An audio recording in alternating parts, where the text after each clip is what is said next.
Namaste to all. I will just take 2 to 3 minutes of your precious time. Thank you for cooperation. We in Vyoma are planning to come up with a very unique course in the kids persona. The course is called Vyoma-Samskrta-Pathasala. I'm a technology person as well as I do conduct classes for kids.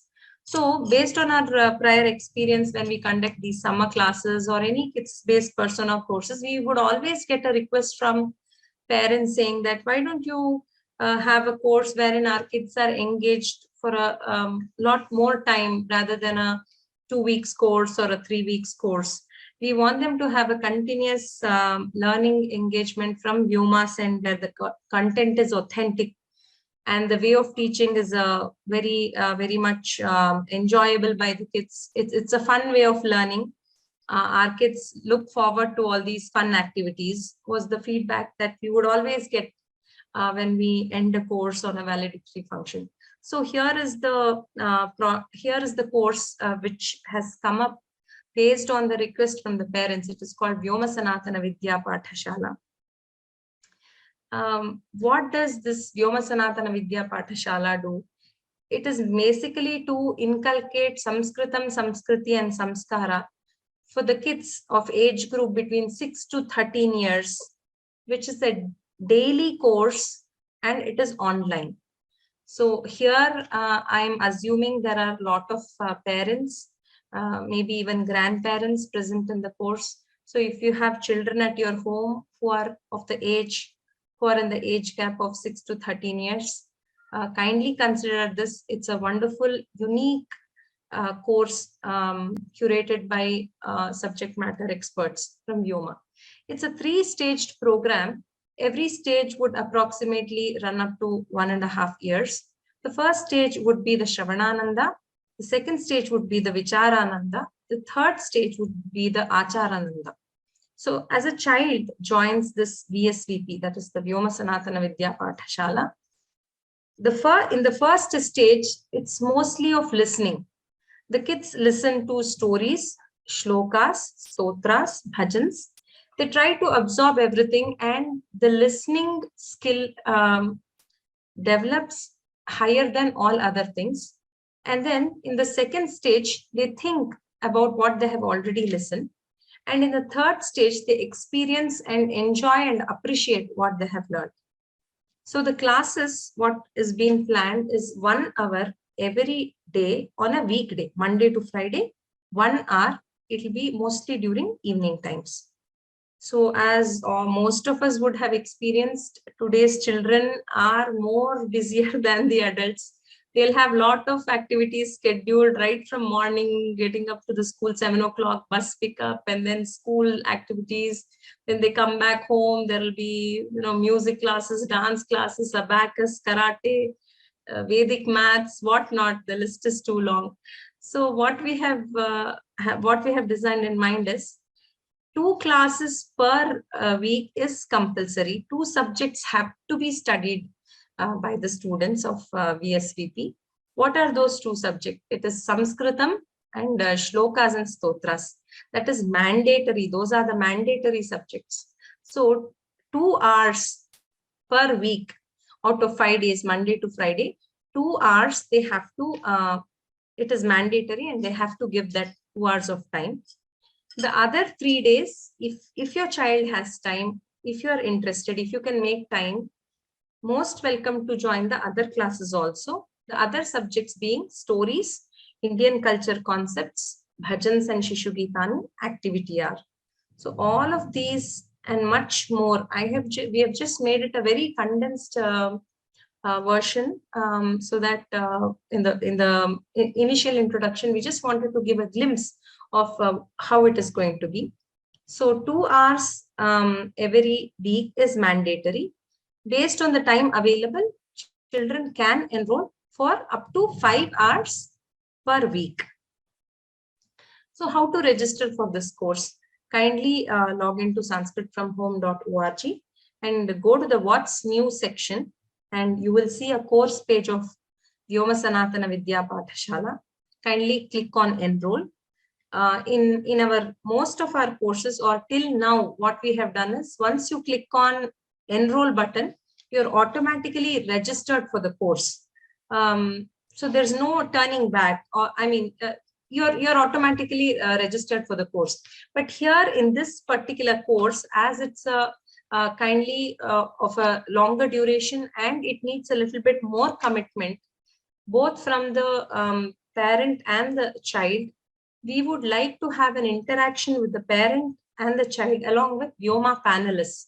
So when you click on the enroll button, you're actually enrolling for a discussion with Vyoma panelists, more sort of like an interview. I mean, interview is a very intriguing word. I would like to say more of a discussion, wherein we would get to know what is that you are looking at from VSVP. What are your expectations? If you have questions for us, we would be more than happy to answer them as well. So when you're clicking on enroll, you're actually registering for a discussion process with Vyoma. After the discussion details and all will come over an email. All the other further discussions will be further intimations, anything that any notifications will be over an email. And we also have planned for an open house wherein parents can come in and have an open discussion forum. It is scheduled on 2 days. One is on 9th of September, the Friday, from 8 to 9 p.m. IST. For global audience, we have also scheduled it on another day, the 10th September, Saturday, 8 to 9 p.m. IST. You can attend on either of the days.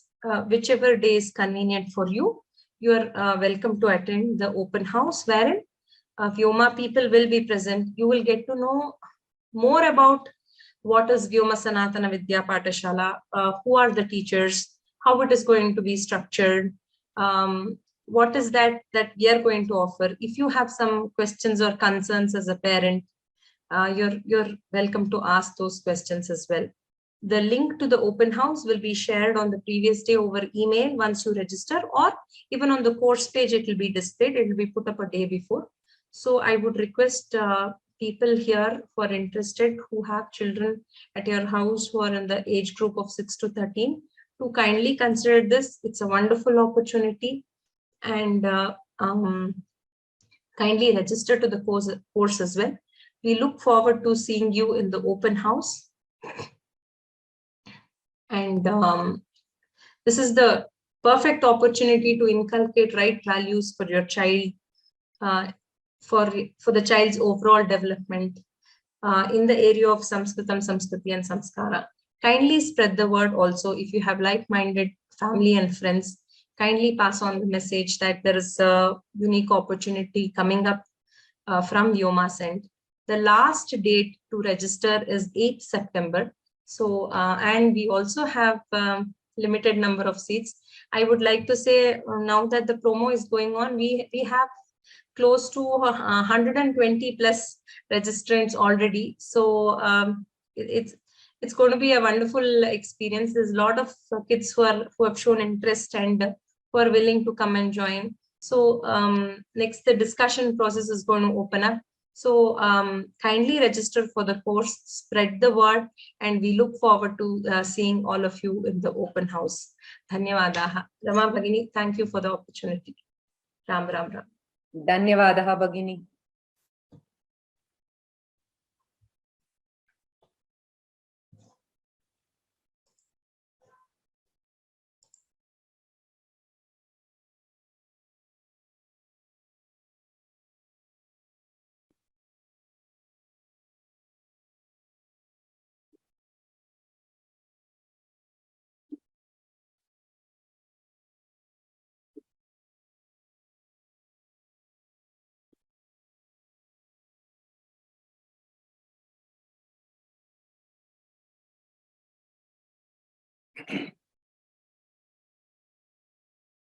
I hope all of you can see the screen. Sadashiva Samarambham Shankaracharya Madhyamam Asmadacharya Paryantam Vande Guru Paramparam.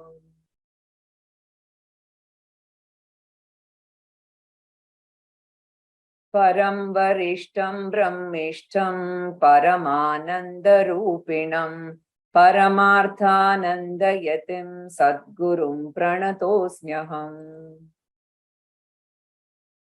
Vasudevendra Yogindram Natva Jnanapradam Gurum Mumukshunam Hitarthaya Tattvabodho Bhidhiyate.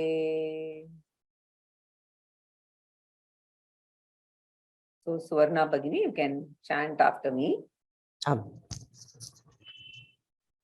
Nanu sahankarasya kinchijajñasya Nanu sahankarasya kinchijñasya jivasya nirahankarasya jivasya nirahankarasya sarvagnyaseshwarasya tattvamasiti mahavakyat sarvagnyaseshwarasya tattvamasiti mahavakyat katamabheda buddhisyadubhayor viruddha dharma krantat tattvaditi chenna kathamabheda buddhi syadubhayor viruddha dharmakrantattvaditi chenna स्थूल सूक्ष्म शरीराभिमानी त्वं पदवाच्यार्थः स्थूल सूक्ष्म शरीराभिमानी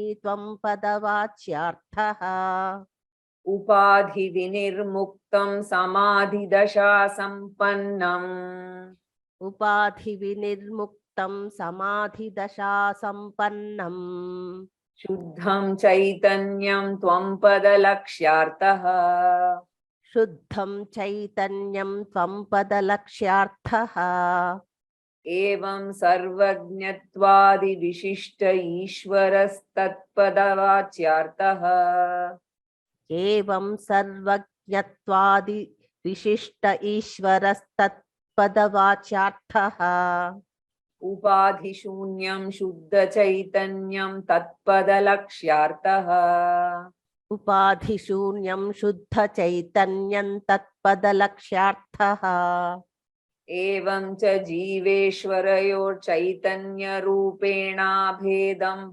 बाधका भावः एवं च जीवेश्वरयोश्चैतन्यरूपेणा भेदे बाधका भावः. Okay. So now the author has come to the fourth and most important topic of Tattvabodha, which is the central teaching of all the Upanishads, which belong to the Veda, basically. And this portion, the author is talking about Jiva Ishvara Aikyam, which is revealed in the Upanishad through the statements called Mahavakyani. Right? So, and among the Mahavakyani, which we can roughly translate as the great equation, the most important Mahavakyam or most common, and we keep hearing, is Tat Tvam Asi. So the word Tat meaning Ishvara or God, the word Tvam means you, the student, right, the individual, and Asi means are. So Tat Tvam Asi means you, the individual Jiva, and none other than God or Ishvara. So in short, you are God is the statement, which is otherwise called Jiva Ishvara Aikyam, Jivatma Paramatma Aikyam. And the author said, by the study of the scriptures and by the study of Mahavakyam, every spiritual seeker should know that I am none other than God. So the first time you hear this, it is really jarring on the ear, right? Because this is baffling, whatever you are hearing, Tat Tvam Asi. Not only the author says that every spiritual seeker should know this, it is a compulsory knowledge. And if we don't gain this knowledge, we will continue in the misconception that I am different from God and God is different from me. And this misconception is called what? Bheda Bhavana. So the notion of difference, the notion of separateness. So the author says one should not perpetuate the notion of separateness, because this perpetuation of this notion of separateness, separation, is the cause for all samsara. And a spiritual seeker is one who wants to come out of samsara. And if one should come out of samsara, one has to give up this misconception. Which misconception? I and God are different. That is the misconception, or we are separate. And that means, according to the author, this notion of difference, we can continue up to a particular level, being the preparation of the mind. During the Karma Yoga Sadhana, which is the preparatory stage, we can continue to have this notion of difference between Karma Yoga. That is, in Karma Yoga, you say God and I, right? God is someone you look up to, right? And during Upasana Yoga also, we are permitted to retain this, right? He is superior, I am inferior. But after going through the initial sadhana, once we prepare the mind, we have to drop the notion of difference. And a very beautiful example Swamiji quotes from Swami Chinmayanandaji. And all of you will, I'm sure, remember this in years to come, right? When I give you this example, it is exactly like a pole vaulter, right? Just imagine the pole vaulter.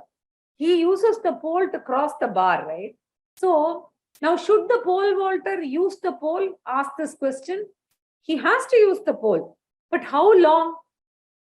While running towards the high bar, he has to use. He has to pitch the pole, right? On the place where he has to pitch it, right? There's a provision. Then also he has to use it. And with the help of the pole, he goes up and up and up, right? It's mind-boggling height he reaches. And then he crosses the bar. Now, what should he do? At that stage, we cannot carry the pole, right? After reaching the height, what should he do? He has to push the pole on this side and cross over the pole. Cross over the other pole. That is where he's going to cross and go to the other side, right? So, and then he will win the gold medal, which is called moksha, right? So, similarly, this Bheda Bhavana, that Sanskrit word, which is for this misconception, God is different, I am different, right? We can use this pole during Karma Yoga and Upasana Yoga. But once we reach the height of Upanishad, once we come to know the essential nature of Jiva and Ishvara, drop the notion that I and God are different, then we have to claim the Advaitic truth and the essential nature of God and the essential nature of myself. Both are one and the same only, even though we appear different superficially, right? So in the last class, if you remember, we discussed the example of wave and ocean, right? So if you ask, are wave and ocean identical? What should the answer be? You should say, no, I cannot answer this directly, but you have to ask a counter question saying, from which angle? From superficial angle, the wave is not ocean, the ocean is not wave, right? Wave is wave, ocean is ocean, right? That's a superficial angle, and that is the first level of answer. But when we ask the same question from the essential nature, there is no wave other than water. And the essential nature of ocean is also water. So one water alone appears as wave also, and one water appears as ocean also. Removing the water, there is neither wave nor ocean. So when you switch your attention from the wave vision to the water vision, then you can say wave is ocean. Essentially, it is H2O, right? So, Satchit Ananda Swarupam. Same thing, equivalent of H2O here. So, similarly, between Jiva and Ishvara, if you look at it from a superficial angle, today I resisted the temptation to bring that slide back with pictures, okay? We are going to do this without the pictures. So, similarly, between Jiva and Ishvara, when you look at it from a superficial angle, the RM and RC, the reflecting medium and the reflecting consciousness, right? They are definitely different, right? So the reflecting medium, which is the body, mind, sense complex, RM, and RC is the borrowed consciousness by the body, mind, sense complex. Both of them are superficial in nature, but behind the RM and behind the RC, OC, the original consciousness, is there. So Jiva's essential nature is OC. Similarly, Ishvara's essential nature is OC. OC means Sat Chit Ananda. And from this standpoint of Atma, the essential nature, both of them are one and the same. And this vision from superficial angle, right, is in the Shastric language, we talked about it, is called Vachyartha, meaning from the superficial angle. Wave is called a wave, that is called Vachyartha. Ocean is called a ocean, is called Vachyartha. When you understand wave as water, it is Lakshyartha, the implied meaning, the contextual meaning. So similarly, ocean also, right? Lakshyartha is water. The ocean is Vachyartha. So water, the essential nature, is called Lakshyartha. So when you take Jiva as Aram and RC, it is called Vachyartha.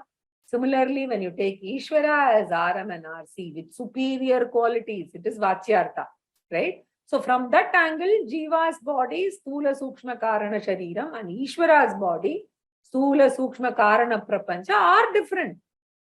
Ishvara has big body, Ishvara has all the superior qualities, and Jiva is after all Alpagnaha, right? Ishvara is Sarvagnaha.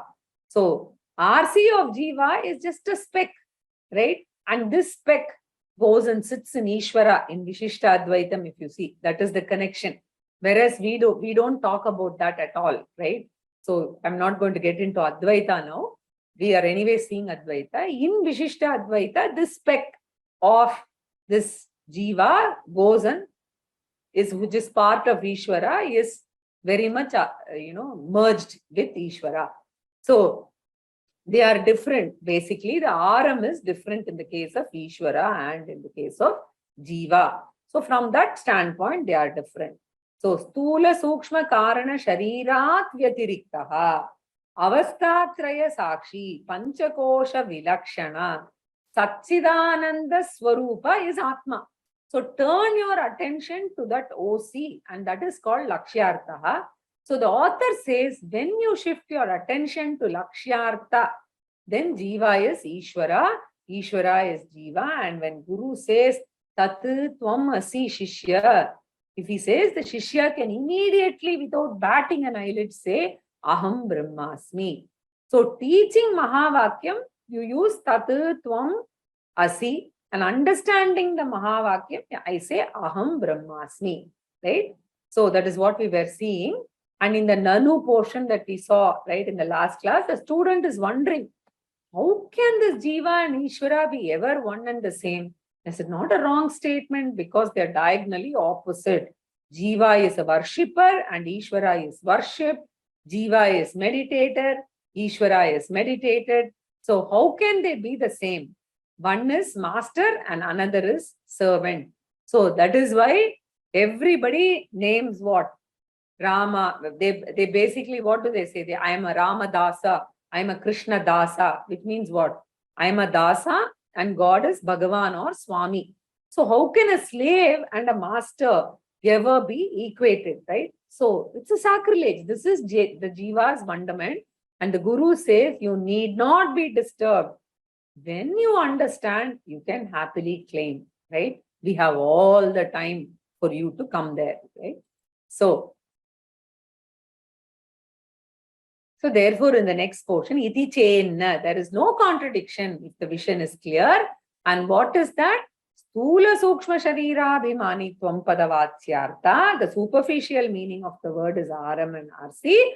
Upadi Vinirmuktam, separated from Aram and RC. Samadhi Dasha Sampannam. The meaning of the word I, right, taken at the time of understanding. That is important. The student has closely traveled with the teacher. So he now understands when Samadhi Dasha, understanding the message of the Guru, right? Understanding what? That it is Shuddha Chaitanyam, differentiated from RC, which is the distorted consciousness. And because reflection is always distorted based on the medium. So it is called Ashuddha Chaitanyam, right? Ashuddha Chaitanyam is RC, Shuddha Chaitanyam is OC, right? So when you say Tvam Pada Lakshyartaha, the meaning of Tvam in that Mahavakyam is the OC. So similarly, Ishvara also has distorted consciousness, except that it is of superior quality, right? So, Evam Sarvagnatvadi Vishishta Ishvaraha Tattvabodha. He is Sarvagnaha. endowed with all the best gunas, right? So the macro consisting of Stula, Sukshma, Karana, Prapancha is endowed with noble attributes. And because Ishvara has the total mind, the Hiranyagarbha Tattvam is what? The total Sukshma Prapancha is referred to as Hiranyagarbha Tattvam, right? So Sarvajnatvadi Vishishtaha, the RM and RC mixture of Ishvara is endowed with superior attributes like omniscience, omnipotence. So that is Tattvabodha Vachyartha. That's the superficial common meaning taken by all people, right? And that is why when they do Ashtotra, Sahasranama, Archana and all, we talk about all the glorious attributes of God. So now Vedanta is giving a very shocking information. The superior attributes also are distorted only. It can belong to RM and RC only. OC has no attributes.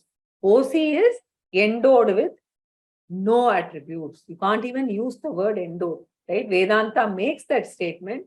OC doesn't have inferior attributes. OC doesn't have superior attributes. It is nirgunaha. So OC transcends all the relative world of good and bad belongs to the relative plane, and both of them are limited. So moksha is transcending the relative plane and going to the absolute reality, which is guna dosha atitaha, dharma adharma atitaha, which is called Nirgunam Brahman, which is beyond all of these. So Ishvara in his original nature is Nirguna Chaitanyam, right? Jiva in his original nature is Nirguna Chaitanyam. From that angle, both of them are only one and the same. And I gave you this example of the screen on which, you have a dirty street coming up in the movie and then a clean street. Both of them don't impact the screen, right? So you can always remember these examples when you have to remember about OC. Therefore, he says, Sarvajnatvadi Vishishta Ishvaraha, Saguna Ishvaraha, Tattvabodha Vachyarthaha, Upadi Shunyam again, right? Shuddha Chaitanyam, Tattvabodha Lakshyarthaha. The meaning, the absolute consciousness. So the absolute consciousness which transcends the opposite feature is the implied meaning here. Once you understand this, the reception of the Mahavakyam will happen without any resistance. And what Vedanta says is, as long as the intellect resists this Mahavakyam message, it means that our mind is not ready. Then what does the Upanishad say? Go back and practice the same pole vault, which means what? Go back to Karma Yoga, accepting Jiva Ishvara Bheda, do all the rituals, go through Chitta Shuddhi, go back to Upasana Yoga, accepting Jiva Ishvara Bheda, follow Karma Yoga, follow Upasana Yoga, and then make the next attempt at Mahavakyam. So continue both the yogas and continue the Shravanam.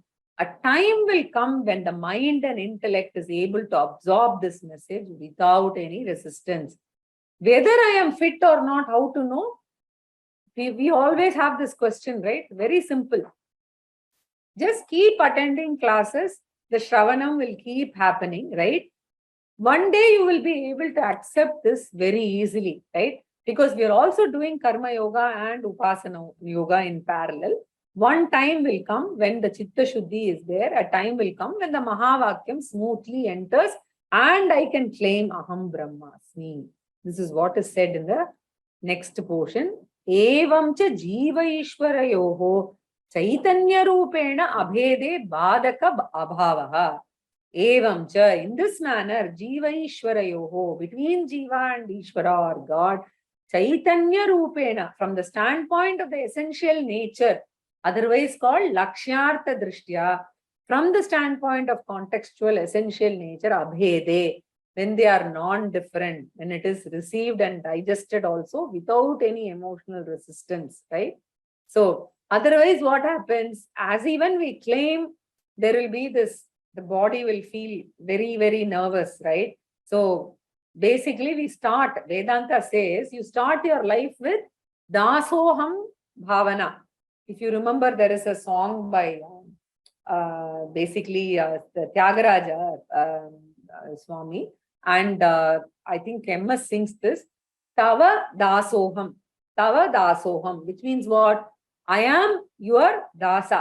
Oh Lord, you are the master and I am a dasa. So that is at the karma yoga, upasana yoga level, right? So I'm Vaikunta dasoham, I'm Kailasha dasoham, Shiva dasoham, Vishnu dasoham, etc. Right?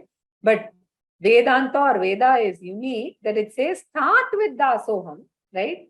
And exactly like the pole vaulting, hold on to the pole in the beginning and later you have to drop the pole. So from dasoham, the first letter, if you drop da, it becomes soham, right? When you say soham, it is saha. Saha meaning Ishvara aham, right? So it is the Mahavakyam. So saha aham asmi. Ishvaraha aham asmi. So when a person comes to Abheda, Abheda means non-difference, then you are able to claim the Soham Bhavana. So every Bhakta who does the puja, he chants this shloka as part of this puja. There is something called Panchayatana Puja, which many traditional religious people do every day, but I don't know how many of them pay attention to this, right? There is a particular shloka there, Deho Devalaya Proktaha, right? So you think of the temple, right? God is everywhere, but you go on a pilgrimage to Tirupati, to Badrinath, Kedarnath, etc.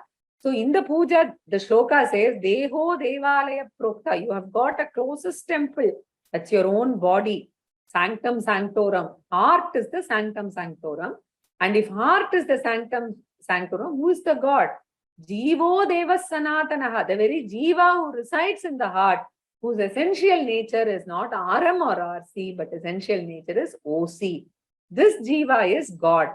So, Deho Devalaya Proktaha Jivo Deva Sanatanaha Tyajedajnana Nirmalyam Soham Bhavena Pujayet. So, the shloka, which is regularly chanted before the Panchayatana Puja, it basically says Nirmalyam means removing of yesterday's flowers, right? So, like that, karma tyajet, leave out everything. Ajnana nirmalyam, self-ignorance is the final impurity that you have to remove by consistent and systematic study of the scriptures. May you remove that impurity called the self-ignorance, and after the final puja, you must claim, right? Soham bhavena pujayet. Enough of dasoham, right? Even Bhagavan is tired of our crying and asking for this and that, right? So this is the shloka. Actually, everybody who does the Nitya Puja is supposed to chant, but the meaning of this we need to understand, right? So finally, help me come to Soham Bhavena Pujayet, right? I am grateful to you for helping me to come from Dasoham to Soham. So it's the final puja of gratitude. So Dvaita Bhakti should culminate in the Advaita Bhakti. Right? So, Evam cha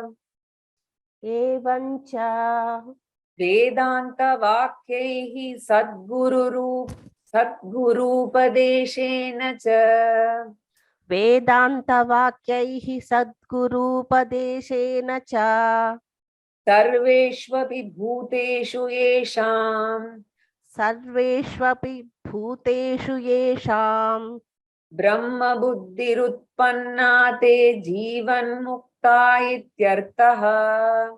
Brahma Buddhirutpanna te Jivan Mukta ityarthaha. Nanu Jivan Mukta kaha. Nanu Jivan Muktah kaha. Yatha Deho Ham Purushoham Brahmanoham Shudroham Asmiti. Yatha dehoham purushoham brahmanoham shudroham asmiti. Dridha Nishchayastatha Naham Brahmano na Shudro na Purushak Kintva Sangaha. Dridha nishchayastatha naham brahmano na shudro na purusha kintva sangaha. Satchidananda Swarupaha. Satchidananda Swarupaha. Prakasha Rupa Sarvantaryami. Prakasha Rupa Sarvantaryami. Chidakasha Ruposmiti. Chidakasha Ruposmiti. Dridhanishchaya Rupa Paroksha Jnanavan Jivan Muktaha. Dridhanishchaya Rupa Paroksha Jnanavan Jivan Muktaha.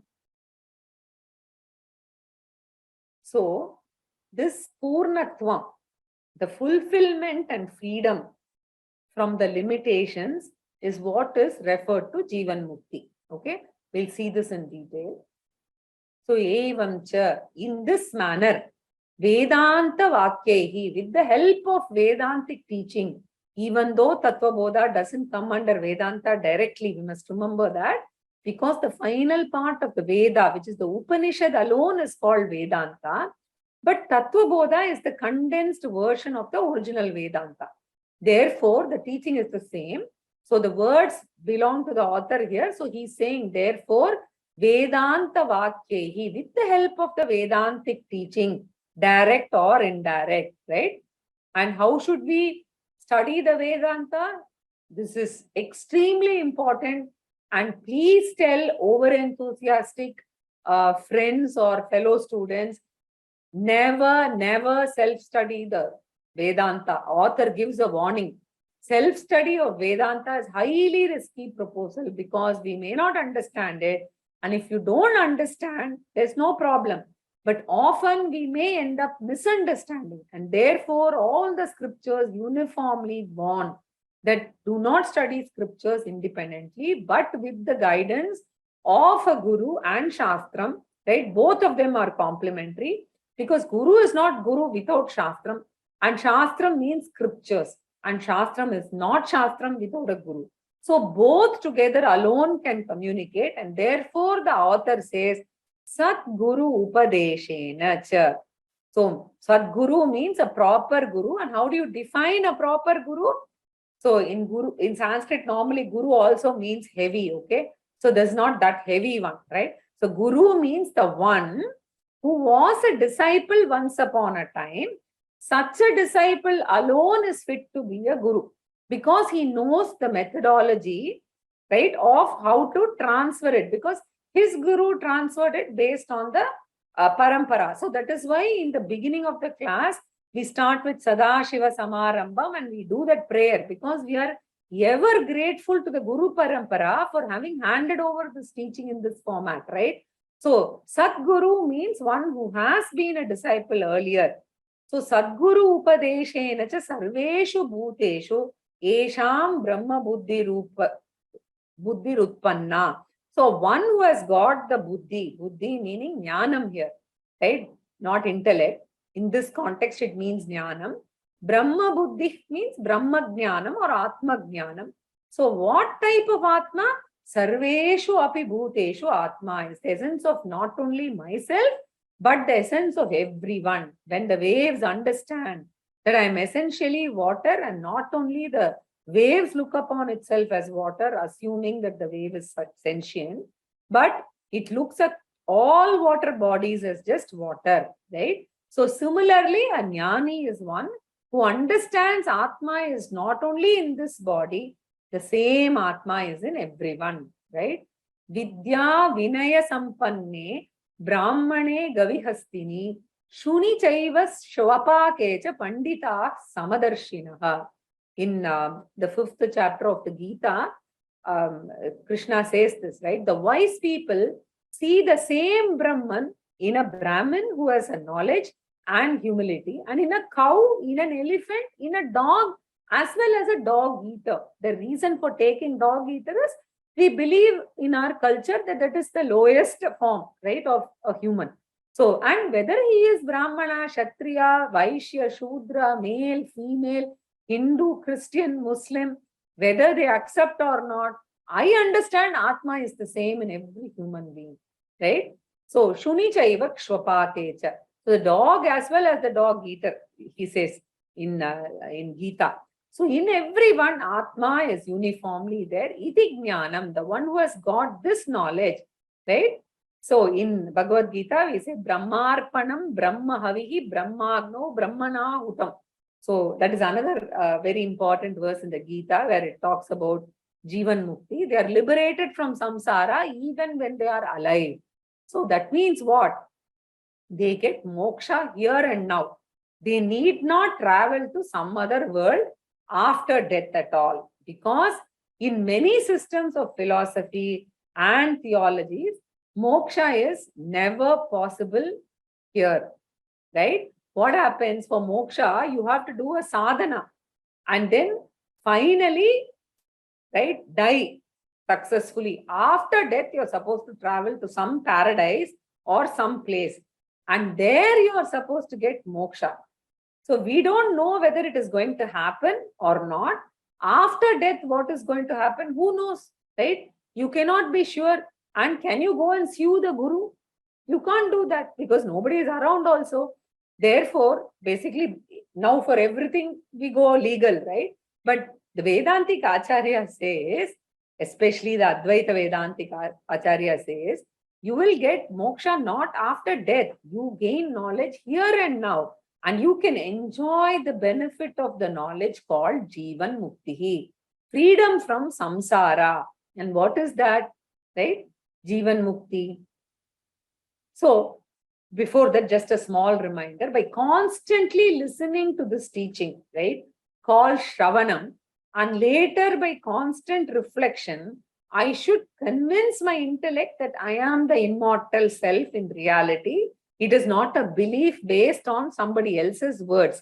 It is my own conviction through reflection. I should be convinced that the immortal I is real, right? And that is what is referred to as Mananam.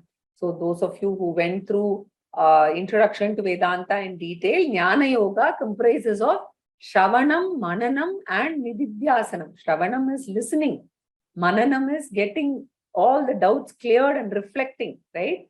And after getting that conviction, after the doubts are cleared, I keep on dwelling on my higher nature so that it becomes natural to me, right? Even while I play the worldly role, I don't lose sight of my higher nature because I remember that this is a Vesham and I don't get carried away by that Vesham. So I dwell on my higher nature, which is called Nididhyasanam. So Shravanam, Mananam and Nididhyasanam put together is Jnana Yoga. And this is like a person initially learning to drive a car. He's all the time worried. He doesn't know whether he will apply the brake, what to do with the clutch. He can't see whether somebody is coming on the left, right, all of this, right? But once the person practices driving for a few months, he's able to effortlessly do, right? Spontaneously. So just like that, once this knowledge becomes one with us, we are unaffected by the ups and downs that happen, upheavals that happen in our life, right? So that is Jnana Nishta. And that is Jivan Mukti, right? So loss may come, gain may come, difficulties may happen, children may give us trouble, all of this may happen. But in and through all of that, like a Shruti, we remember this higher teaching, right? So that is Jivan Mukti. Now, hereafter, the author wants to talk about the knowledge, which is basically the fifth topic, which is the Jnana Phalam, the result of this knowledge. So we have done fourfold qualification, sadhana chatushtayam. Then we did understanding I as a mixture of Atma and Anatma. Then we did samashti vichara, the creation. Then we did jiva ishwaraikyam, and now Jnana Phalam. So nanu jivan muktaha kaha. So who is that, right? So the benefit of this self-knowledge is broadly classified into two. First one is the benefit that is enjoyed when the jnani is alive in this world. That is most important to us. So the body is very much there. The family is there. If there is a family, there are ups and downs. The world is very much there. There are ups and downs, right? In spite of all this, a jnani enjoys an inner composure, inner balance of mind, inner strength, inner joy, in and through all of the worldly activities. That is the benefit, and that is called Jivan Muktaha, right? So, even when there is a great tragedy in life, right? Initially, when he listens to the news, he may ask with a shock, what? But sooner or later, the teaching comes to his rescue and he is able to see all these belong to the mortal finite I, and the real immortal I is not even a wee bit disturbed by this, even the worst tragedy. So when he invokes the higher self, the so-called tragedy becomes insignificant, like the stars that disappear the moment the sun rises. So before the arrival of the sun, the stars are many and all of them were shining. When the sun rises, the stars are still there. They're very much there. But with the sunrise, the higher light, they become insignificant. So similarly, in the invocation of the higher I, all the incidental problems and tragedies become insignificant, and he's able to bounce back and say, so what? So first what is with a shock, and within a few hours, he's able to say, so what? And that time duration reduces. That is what I said in Introduction to Vedanta as FIR reduction, right? The frequency, intensity, and recovery period, right? And I think even in the Introduction to Tattvabodha, we saw that, right? So that reduces. So he's able to brush aside and come back. So the jnanam gives emotional immunity. The jnanam gives the strength to bounce back in life even when there are problems, right? So Jivan muktaha kaha yatha. Before self-knowledge, how he was naturally abiding in the mortal I. After self-knowledge, he is able to naturally invoke the immortal I. Right? Exactly like Swamiji gives this beautiful example. Like an actor who's playing the role of Rama. And he's crying and crying when Sita is, not there. He's asking in Ramayana, you hear, see Rama speaking to inanimate objects like the plants and, the stones and creepers, saying, where is my Sita, right? Now, this person, an actor, is also completely engrossed in this. But remember that in and through all that, he remembers that he is playing a role here. And his actual wife is sitting there in the audience, right? So, very similar to this. Whenever there are problems, whenever there are, ups and downs, whenever good things happen also, I always remember that I have a higher I, right? The immortal one. So, just as a worldly person says, Dehoham, I am the mortal body, Purushoham, I am male or female, Brahmanoham, I am a Brahman, or Kshatriya, or Vaishya, or Shudra, whoever it is, as per the Varnashrama Dharma, right? We've also seen in the context of Varnashrama Dharma, the difference between Jati Brahmana, Jati Shudra, and Guna Brahmana, etc. So it is very important to remember that here the references, it can be anyone, right? It doesn't matter, right? Iti Drida Nishchayaha. He has this knowledge considering this as his real I. For him, this is the only I he knows, and he is. He's clear about it. And now with Shravanam, Mananam, and Nididhyasanam, basically he has practiced shifting that I from the mortal I to immortal I. Therefore, in the background, like a musician plays the Shruti, right? All the time, whether he is singing or not, in between songs also. Like that, in all the roles, in and through, in one corner, this is continuing. And what is that? Aham na brahmanaha. The real I doesn't have any varna or any ashrama. Shankaracharya says in Dashashloki. This Dashashloki is very interesting. Acharya, when he went to meet Govinda Bhagavad Pada, Govinda Bhagavad Pada was his teacher, and he asked him, later on, he was his teacher, he's going to get introduced.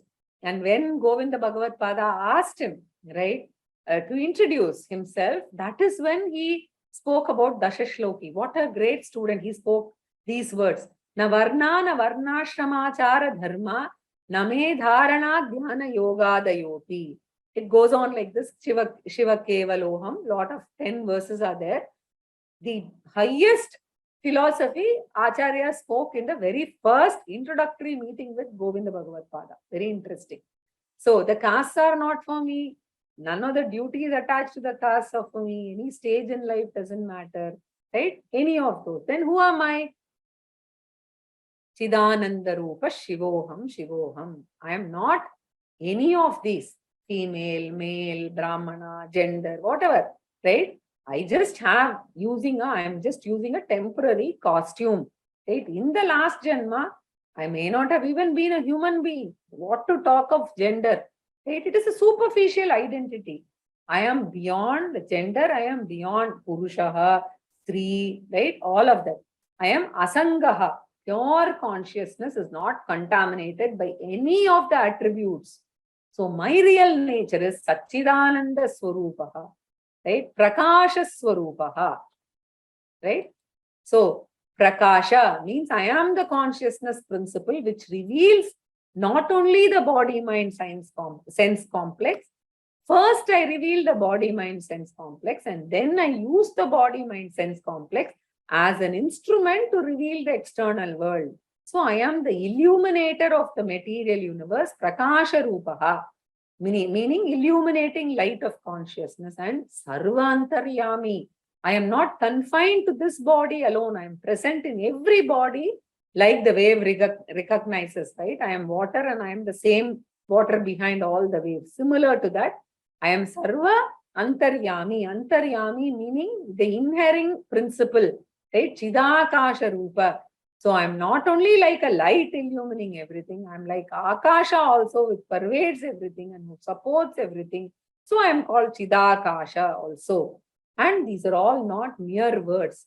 Through long Shravanam, Mananam, and Nididhyasanam, every word uttered here, right? There is a meaningful word for him. It makes sense. So this is Aparoksha Jnanam. Aparoksha Jnanam meaning claiming the consciousness as myself. I do not say consciousness is inside me. No, I don't say that. I don't say it is inside me, outside me, etc. I say consciousness is me, myself. So this knowledge is called Aparoksha Jnanam, Drida Nishchaya Rupa, Aparoksha Jnanavan, Jivan Muktaha. Right? So we have seen this. In fact, very interestingly, Arjuna asked, Sthita Prajnasya ka bhasha? Samadhistasya Keshava, Sitadhi kim prabhasheta, kimasita vrajeta kim. Oh Krishna, how do I identify such a person, Sthita Prajna, who is a Jnana Nishta, right? A person who is a Jivan Mukta. Arjuna asks Krishna in the second chapter, in the 54th verse. Then Krishna continues with a lot of explanations, and one of them is Dukkeshvanud Vigna Manaha. Sukheshu vigata sprughaha, vita raga bhayak krodaha, sithadir muni ruchyate. So one who is free from craving amidst pleasures, whose mind is unperturbed in troubles, who is free from attachment, fear and anger, such a person is said to be a viraha, right? So, or a sthira prajnaha. So mind is never impacted by happy events also, no extremes. He doesn't get carried away. And when disturbing events come also, he is not traumatized. So he enjoys a samatvam in and through all the situations. And these are all the emotional, intellectual benefits. And all the benefits the Shastra describes, author puts together in a single word called Jivan Mukti. This is the benefit number one. So we can call it emotional immunity. So Jnanam is the only one which gives emotional immunity as we grow, especially older, because all issues become stronger and stronger. Fear of old age, fear of disease, fear of death, fear of loss of near and dear ones, loneliness, etc. So as Swamiji calls it, the federal problem. Fear, depression, regrets, loneliness, right? So emotional problems will increase and we cannot share it with others because nobody will be there to listen also, right? And children are never there. Therefore, when I am lonely, I have to confront my life alone. And in the ICU, even that support when is becoming so difficult, right? So if this knowledge is available, I don't care for the arrival and departure of things, including the body. I am willing to let go any minute, right? I can just dwell on my higher nature, and arrivals do not matter. Departures also do not matter. So, ekante sukhamasyatam paratare chetah samadhiyatam purnatma susamiksyatam jagaditam tadvaditam drishyatam. This is verse 5 of Sadhana Panchakam. Sadhana Panchakam is a very beautiful text, just 5 shlokas. It talks about all the characteristics, very beautiful one. So, ekante sukhamasyatam. Enjoy old age, right? Even in solitude, right? Invoking your higher nature instead of complaining about the loss of things, non-availability of people, right? Jnana means no complaints. Everything is okay. This is called emotional immunity. And Vedanta says self-knowledge alone can give this immunity. Money cannot give, people cannot give, because they cannot be around all the time. Name, fame, money, possession, none of them can give because they are all subject to fluctuation and loss. This is the benefit, right? And there is the next one that happens. There's one more benefit that happens to the individual after death. What is that? Brahma eva aham asmi iti aparoksha jnanena nikhila karma bandha vinirmuktah syat. So, to talk about the glory of this jnani, the author wants to contrast the jnani's glory with the lot of an ajnani. So, the ignorant samsari, right? What happens to him after death? According to Shastra, at the time of death, only the physical body is going to fall dead. Sthula shariram will die. And you should recollect what we did earlier. Sthula shariram will die, the physical body, which is visible, right? Which originated from the 5 elements, right? So, what happens to the Sukshma Shariram? According to Shastra, at the time of death, the Sukshma Shariram survives. Which is the Sukshma Shariram? Pancha Jnanendriyam, Pancha Karmendriyam, Pancha Prana, and Manas and Buddhi, right? That survives. So, the invisible inner core survives, and not only Sukshma Shariram continues, the Karana Shariram also will continue. And together it is referred to as Aram, right? Instead of Aram 1, Aram 2, etc. Just Aram. And the Arams will continue. And since the reflecting medium continues, the corresponding RCs will also continue. What about the OC? The OC will continue, right? So, according to Shastra, the Aram and RC will take another physical body depending upon the karma that this individual has acquired. So the karma acquired by the individual becomes responsible for the punarjanma. So another body is acquired, and any body, it may be human, animals, plants, insects, right? And the duration also will depend on the type of the body, which is directly a result of the karma that you have accumulated. So you must remember that Sukshma Shariram survives. That body is dropped and another body comes. Thus, for a regular individual who is an ajnani, who is a samsari, the birth and death process is a continuous process called punarapi jananam, punarapi mananam. Right? In Bhajagovindam, we see punarapi janani, jatare shayanam, iha samsare, bahudustare, kripaya pare, pahi murare. So, Shankaracharya says the lot of the ignorant person is what? The journey is governed by the law of karma, which is a unique law the Shastra talks about. Therefore, influenced by the law of karma, and ajnani goes through repeated cycles of birth and death. Whereas in the case of jnani, he transcends the law of karma, and therefore he transcends or goes beyond the cycle of birth and death. And this escape from the cycle of birth and death is called Videha mukti. Thus, jnani will not only enjoy Jivan mukti, but jnani will transcend the cycle of birth and death also, which is called Videha mukti. And that is said here as Brahmaiva aham asmi iti aparoksha jnanena. So, by gaining this aparoksha jnanam, that I am Brahman, right? Not saying Brahman is in me, whereas I am Brahman, right? So, I myself am Brahman, that is aparoksha jnanam. So, the word I meaning OC, right? Because he has practiced and he is convinced about it, right? He has great conviction. Therefore, aparoksha jnanena vinirmukta syat. So, jnani gets freed from the next birth of karma, nikhila karma, meaning all the karmas which are responsible for the perpetual cycle of birth and death. All these karmas which are determined by law of karma. Now, all these karmas, what are the types of karma? Next class, okay? So, from that, vinirmuktaha syat, he will become free. So, naturally, the question will come, what is the law of karma? This is a very, very important law which is discussed only in the Shastram. Modern science talks about physical laws, natural laws, etc. Right?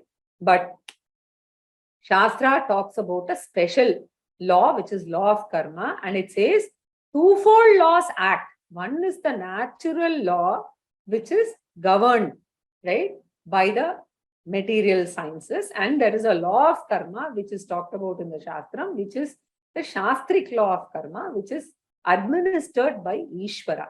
We have to study that, right, to get to know how a jnani gets out of the clutches of the law of karma. The details we will see in the next class. Basically, there are different types of karma, right? To just give you an introduction, there are 3 types of karma that operate: agami karma, sanchita karma, and prarabdha karma. We will see in detail about these 3 different types of karma in the next class. That's next week.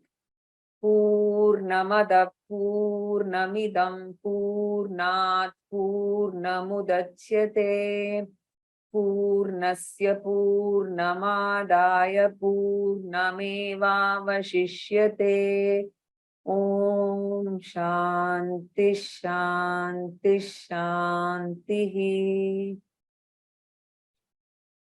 Yeah, we can take questions now.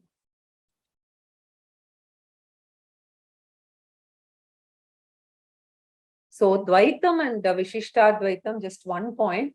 In Vishishtadvaitam, I've always wondered how they treat these sentences which have nirguna, right?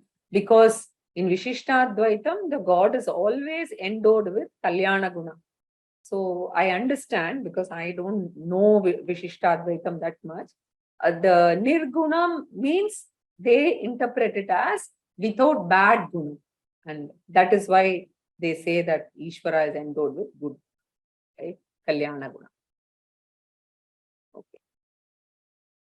Revati Shankar, please go ahead.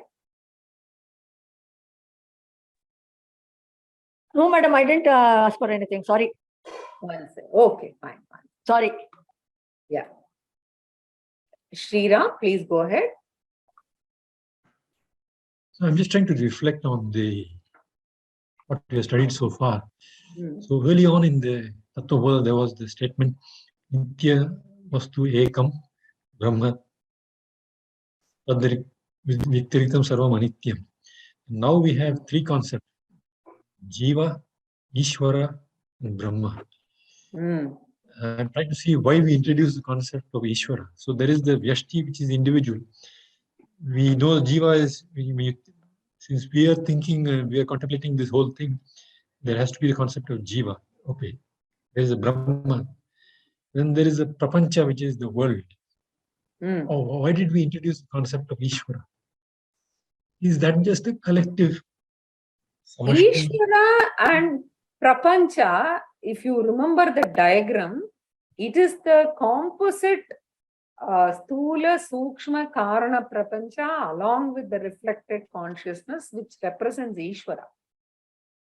It's not a separate... The collective, yes. The aggregation of all the jivas. All of them, yes. So in that diagram, I kept it behind.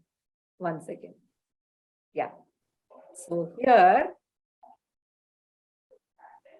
basically all of this, see, corresponds to Ishvara. You're able to relate? So it is the Samashti. Samashti, yes. So, and Ishvara is the Adhyaksha, the administrator of the law of karma.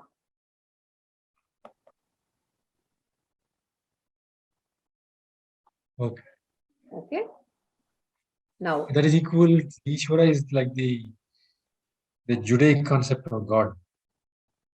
Correct. It's the, see, one thing is all of them, we say they are all at the vyavaharika level. So once we go to the paramarthika level, ekam, Brahman is ekam, that's all, advitiyam.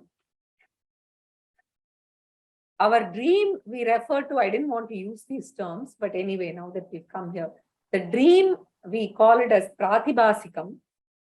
The vyavahara, the worldly things that we are doing, most of it, 99% of what we see is all only the vyavaharika satyam. And then this Brahman, right?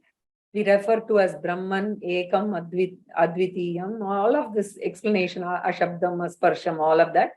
So that Brahman, Advitiyam is Paramarthika. So you have Pratibhasika, you have Vyavaharika and Paramarthika. So these we learn when we get into Upanishads and Gita and all of that. In the Indian Bharatiya Nastika Darshanas, you don't have Ishvara. They don't have Ishvara. Some of them don't believe in Vedas. That's why they are called They Nastika. don't believe in Veda Pramana. But so they don't have Ishvara. So they don't impose the individual of Ishvara on the Samashti. Yeah. So they refute the intelligent being there who needs to create and who needs to manage this orderly universe. They say it is all random and by chance. In fact, Charvaka philosophers say there is no, who cares about life after death and papam, punyam and all. Yeah. Khao piyo, maja karo. Today you earn, spend, don't bother, do what gives you happiness, move on. So there will be no values, nothing. Right? Okay, let's move on. Kishore Acharya, please go ahead.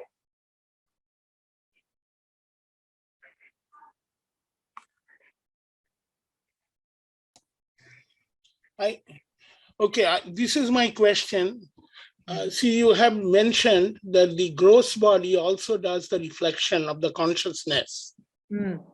But the question is, how could the gross body reflects consciousness? Because if that happens, then gross body is jara. So every material that we see, all matter should be able to reflect consciousness. Absolutely. Very good question. Normally, this comes only after some time. So, basically, this is the conduit. Now, I can't show that in a diagram, right? So, the conduit is Sukshma Shariram. Now, a Sukshma Shariram is a repository of the karma, and that is what fructifies and decides or determines the Sthula Shariram. And only when that Sthula Shariram is ready for production, then that reflected consciousness can reflect or can come about in that Sthula Shariram. Without this Sukshma Shariram, the OC cannot reflect in the gross body. I see. So what you are basically saying is it's actually even the Sukshma Shariram or even the causal body actually does the reflection and then it passes along like a conduit. Yeah, these are not, they don't die, right? They are anadi. Right. Basically, when I say anadi, this might at best fold back into Karana Shariram at the time of Pralayam. But they are there all the time, right? So depending on the karma repository, I'm using English language, depending on that karma repository at the appropriate time, whatever has to, in accordance with the law of karma, whatever has to fructify, corresponding to that, a Sthula Shariram will come and then the reflected consciousness will come. Otherwise, consciousness cannot reflect in any jada object. Okay. Thank you, madam. You have clarified my question. Thank you. Now, Malini Peshwa, please go ahead.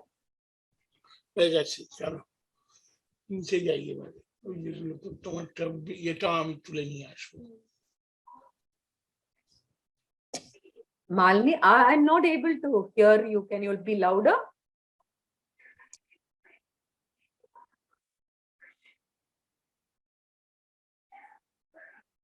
Okay, maybe. Okay. Narayanan Ramaya, please go ahead. Hari Om. Hari Om.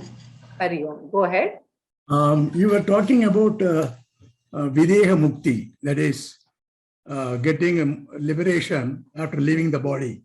So when the Sthula Shariram is not there, how can the Sukshma Shariram be there? How can it be? Because it becomes limitless. Only the solid body is limiting the Sukshma Shariram, isn't it? So Sukshma Shariram is also limited. Okay, then how it will remain? What is Sukshma Shariram definition itself, it's Sukshma. You cannot see it. It is there. In what form? This is beyond our, what we read in the Shastras is all that we know, right? It says it is in Sukshma form. No, you said it doesn't take birth because the karmas are all. Depending on the, for the Videha mukti of Jnani, we will just wait until the next class. We are going to discuss all the different types of karma and what happens, etc. For now, what I said was, Videha mukti, there will be no Punarapi Jananam Maranam in the case of Jnani. But the How exactly, we'll see. Because the karmas have got something to do with that. I have to explain the 3 types of karma. Thank you. Okay? Thank you. So, okay, then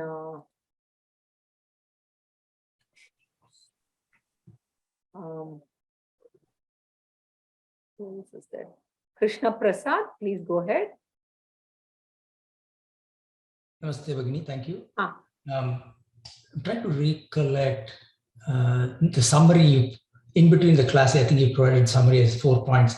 Sadhana Chatushtayam, and then second one I missed, and then Samashti Vivaranam and Jnana Phalam. I was trying to recall what is the second one. Is it the Vyashti Vivaranam? Yeah, it was Vyashti, yes. Thank you very much. It was a very good summary to put everything in a framework. That was, So I think most likely next class we should be able to complete, but I don't want to rush through. So we'll see how it goes. Okay, thank you. And I have a couple of other questions. Just continuing the discussion on the Jiva, Ishvara, and Brahma. So there is Tattvamasi, and then we kind of reviewed the Tvampada and Tattvada Lakshyartham, which basically target meaning is Shuddha Chaitanyam.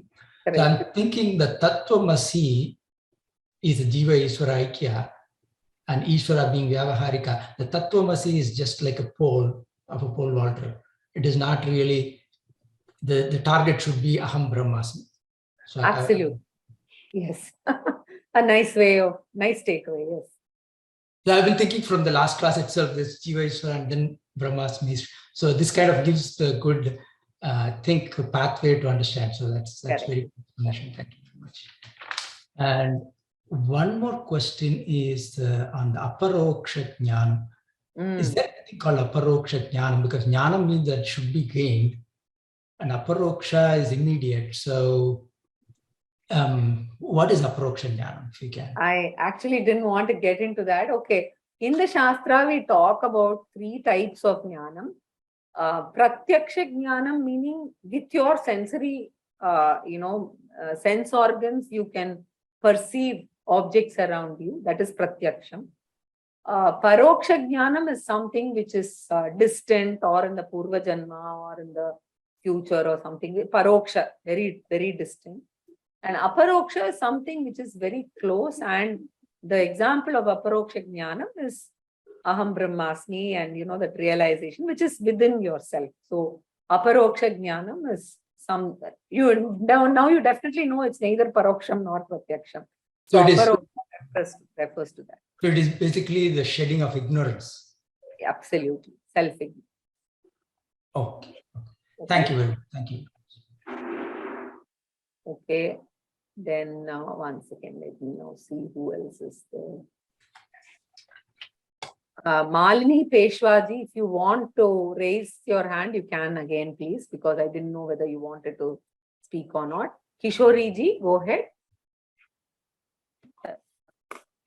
Namaskar, Ram Ram. I have a question about the class in the beginning, like Vidya Pathshala. So is it only restricted to 6 to 13 years old? Adult cannot attend that? You can write to them. The idea is to take the children with them so that, they can get them motivated to do everything the right way. So you can definitely ask them. Please don't, hesitate to ask. Write to them. No problem. Yeah, because I teach Hindi language to younger children in US. So it would be very good for me, so I can like relate to my language and the culture, so I can give them like some good points if I learn some. You can also contribute. So please do write to Vyoma, because we would, you can also join the team. So please do write to them. Okay. I was wondering, like, I would love to attend that class. Please, you write to them. I'm sure they'll be okay with it. You write to them. I don't know how it will work out, your logistics and all, but please go ahead. Yeah, I can attend like every day from Monday to Friday. I had no problem. Yeah. Sure. Yeah. So other question about the Tattvabodha class, it's for me, it is like so fast, like you have so much knowledge, like my mind doesn't work that fast. Okay, to be very honest with you, I think Swamiji teaches at half this pace, but I have a difficult act of balancing to do with people who have to, manage their work and then attend this, because I always want people who are busy with work also to attend this so that they benefit, right? So I have tried to pack in a lot, but what we'll do is the next class, I will complete the subject matter, but you please take one more week and, like kind of come back with questions so that, we can take those up in a relaxed manner. Okay, so I have to go back to your YouTube again, sit down with the book and just listen again. So I have to spend a lot of time to understand each topic. Yeah, absolutely. But I think with the slides, you should be able to manage. Okay. Thank you. Dhanyavad. Yeah, let me just see if there's anybody else. Yeah, Chitra, please go ahead. Yeah, so Ram, and my question was, if when the gross body is leaving, and you said based on the law of karma, the subtle body will take various forms. So if all that is only based on law of karma, then we have we have people in our people pray to God, and then they do something, and there is some free will. I mean, I'm a little bit confused about that. Is everything based on law of karma? Then do we do anything, or we think that, oh, it's only based on karma, we need not do anything? How do you relate these things? Very I'm confused. interesting question. Very interesting. I'm just going back to this, and that's why I stopped the slide with, I'll show you. I stopped the slide here, the last slide, right? Because this is where I will be discussing this portion, what the exact question that you asked. Okay. That's Agami Karma. So we're going to discuss that in the next session. So okay. Why is the human Janma so important? And what can we do? That's what we're going to talk about there. Oh, okay. Thanks. Because more confusing than That's the only portion that is left out. And we are going to see the connection to life and death and all of that. Yeah. And you also said that we should keep hearing this. So would you also give us a path forward? Like, I know in your class, there are people who are who are much ahead than me in this. And how do we keep, like, as the previous person who asked, I forgot her name, I think Kishori, like, I would like to see how we keep constantly hearing this and then get into that mode. Yes, right? There is a proper way in which you can go through this. There's a systematic way. Now, the immediate next thing after Tattvabodha one normally does is Gita. So Gita is very elaborate. It will take you about, I think my classes are about 150 hours. I did over some 2 years or 2.5 years, if I remember right. Okay. Yeah. So you can do that. And you can always come back to me with questions, and we can schedule sessions and we can do that. And once you complete, say, this is totally personal. Some people after the 6 chapters, that's the first Shatkam, feel they are ready for Upanishads. Some feel they have to do the entire, Gita. But I would say what Swamiji told me was, after the first 6 chapters, try Upanishads. And if it appeals to you, I think you can then do both in parallel. Because that is the path. So you do Gita, you do Upanishad. And then you intersperse it with some of the Prakarana Granthas, like say Viveka Chudamani or any of them. In fact, at that stage, you can also start listening to Swamiji's classes, because the difference between Swamiji's classes, Swamiji is of course Swamiji, my guru. The only thing is he doesn't use slides. And I find that most of us are used to and are able to better assimilate with slides.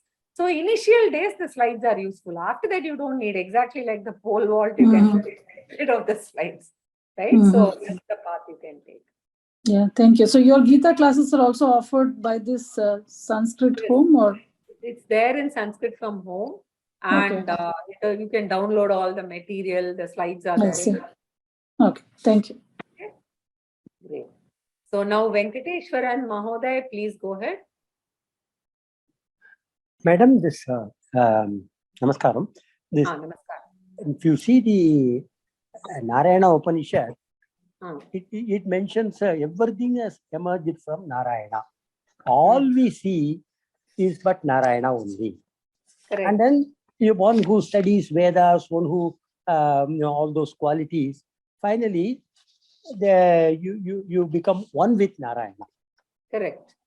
So it is this way, that way. They say everything has emerged from Narayana, what at all we see, and everything is Narayana, whatever you are observing. That is Avishishta Advaitam and Dvaitam. So if you see Ganesha Upanishad will say Ganesha. So there is another Upanishad which will say, I don't remember the name, will say Shiva is the hero of that Upanishad. It happens. But if you see, I think you should go through the Brahma Sutra Bhashyam. Again, you should, with an open mind, go through Adi Shankara's Bhashyam, where he resolves all such contradictions, and he says that Advaitam is what it actually means, right? So he does that consistency check, and he says, from that, if you see, it is only Advaitam. So the names are there. No. What I am saying is, whether it is Advaitam or, see, here also, when Narayana is told everything is Narayana, it means, you can consider that as Brahman or Parabrahman. But Narayana is a Nama Rupa, right? So if you treat it as equal to Brahman, no problem. But if Narayana is a Nama Rupa, then... No. What we are saying is that Brahman, they are taking it as Narayana from all Narayana. Okay. Narayana. So that way, the two parallel things which you have, see, everything has emerged from Narayana, and we are all part of that overall consciousness. That is, then this three things you have described here, Antaryami, Hiranyagarbha, and Virat, isn't it? So the other three. So it is one and the same, because we are all. This is all OC only, original consciousness. That's all. That's all. Yeah, that two things will merge, and it will be one, because we are also part of that prapancha only. See, that's exactly what we've covered, right? That's all original consciousness. If you go to the higher plane, right? Only in the Vyavaharika world, all these differences are there. So one more thing. It looks, see, it is said that animals don't have this, animals don't accumulate karma during their lifetime in this planet. This is next week's question. That means they will have no rebirth. Yes, next week we will do whether they will have rebirth or not, whether they accumulate karma or not, right? That's a topic which we are going to discuss. Okay? Okay. Anything else? Yeah, that's all. Okay, let me just check the Q&A. Do we say that reflected consciousness and reflected medium will not exist when realization happens? The answer is yes. The details we'll see as we get into the topic next week. Does OC inhabit the Sharira, or is OC reflected on the Sharira? You can have different theories on reflection, or it is enclosed, etc. So at this stage for Tattvabodha, you just take it as reflection. Yeah, can an animal perform good karma to transmigrate? Next week's question. Is it fine to have more than one guru, especially in this internet era? How does one approach a spiritual guru? Should one ask him or her permission to accept one as student? strictly you must ask the guru to accept you as a student. It is important. And in the internet era, it is all the more important to choose a guru, choose that particular parampara and stick to that parampara. Otherwise, you'll end up getting confused. It is very, very essential, right? So it is important. Then which Sharira obtains moksha? Is it Sukshma or Karana Sharira? So we will discuss Videha Mukti more in the next class. It's all the Shariras. Right? Okay, Malini has said, can you please tell there is only one Ishvara or many?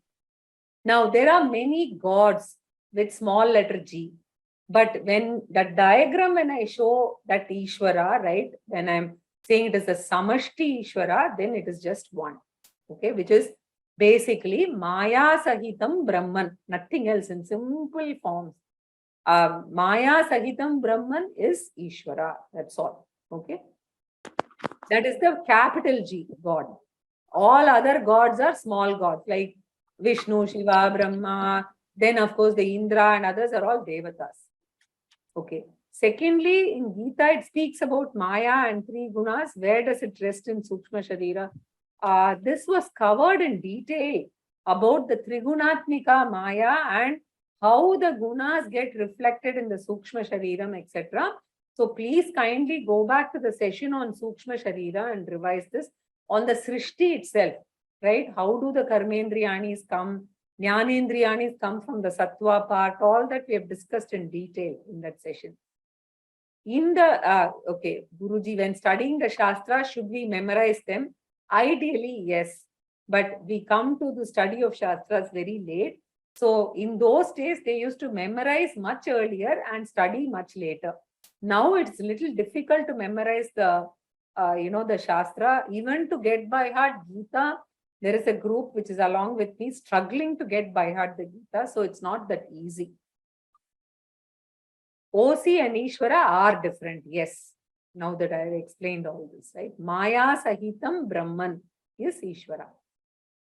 Okay. So we'll stop here because I think we don't have anybody else. Yeah, I think I answered everybody's question.